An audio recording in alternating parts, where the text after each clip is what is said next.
நான் எழுதின சிவபுராணம் புதின் வடிவில் அப்படிங்கிற இந்த புத்தகம். நம்மளுடைய சைவ நெறியில சிவ நெறியில தொன்மையான இலக்கியங்கள்லாம் உங்களுக்கு தெரியும். நிறையா வெண்பாக்களா இருக்கும், விருத்தமா இருக்கும், செய்யுள் வடிவில் இருக்கும், இல்லைன்னா உரைநடை வடிவில் இருக்கும்.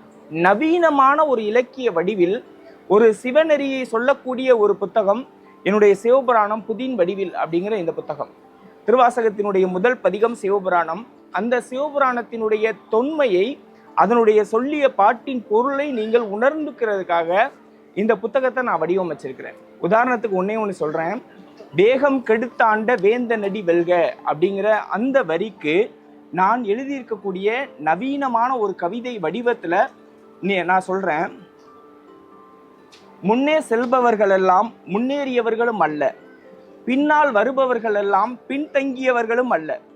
ஓடுவதை நிறுத்து, நில், கவனி, உளவி திரிந்து அனுபவி. வாழ்க்கை என்பது பந்தயம் அல்ல, அனுபவம். வேகம் கெடுத்து ஆண்ட வேந்த நடி வெல்க. வேகத்தை கெடுக்கணும் அப்படின்னு நம்மளுடைய மரபு சொல்லுது. நம்மளுடைய வேகம் கெட்டாதான். நிறைய பேர் வேகமாக ஓடிக்கிட்டே இருப்பாங்க. பணத்தை நோக்கி ஓடுவாங்க, அதை நோக்கி ஓடுவாங்க, எதையும் நோக்கி ஓடிக்கிட்டே இருப்பாங்க.